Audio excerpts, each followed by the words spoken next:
तो नमस्कार, मैं अपने यूट्यूब चैनल में आप सभी का स्वागत करती हूँ। बेटी विवाह गीत अच्छा लगेगा तो लाइक कीजिएगा और नए हैं मेरे चैनल पे तो सब्सक्राइब कीजिएगा और कमेंट में बताइएगा कैसा लगा मेरा गीत। के कर कोखिया हो पापा बेटी के जनमिया, के कर कोखिया हो पापा बेटी के जनमिया, के कर हाथवा हो पापा दिहला हो धाराई, के कर हाथवा हो पापा दिहला हो धाराई, मम्मी रानी के कोखिया हो बेटी तोहरो जनमिया, मम्मी रानी के कोखिया हो बेटी तोहरो जनमिया, दामादा के हाथवा हो बेटी देहानी हो धाराई, दामादा के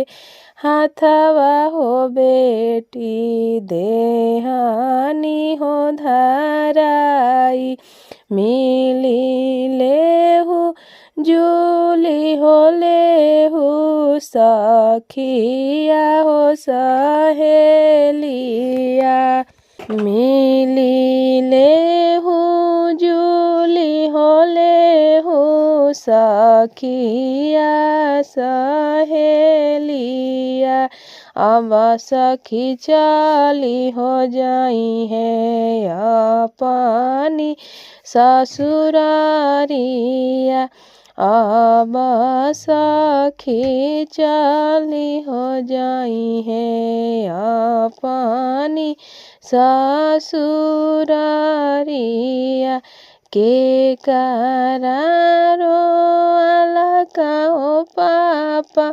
बहे गंगा धारावा, के करारो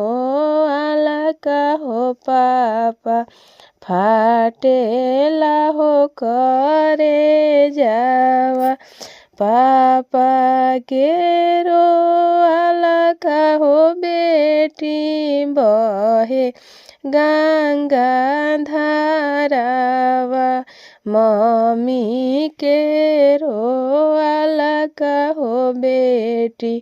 फाटेला हो करे जावा, मम्मी के रो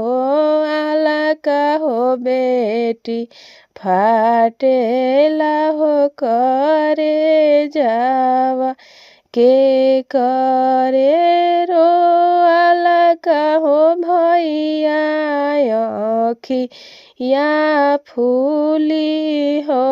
जाई है, के करे रो अलका हो भैया हृदय के कठोरावा, के करे रो अलका हो भैया अखिया फूली हो जाई है, के करे रो अलका हो भैया हृदय के कठोरावा, भैया के रो अलका ए बहिनी अखिया फूली हो जाई है, भाभी के रो अलका ए बहिनी हृदय कठोरावा, भाभी के रो अलका ए बहिनी हृदय के कठोरा।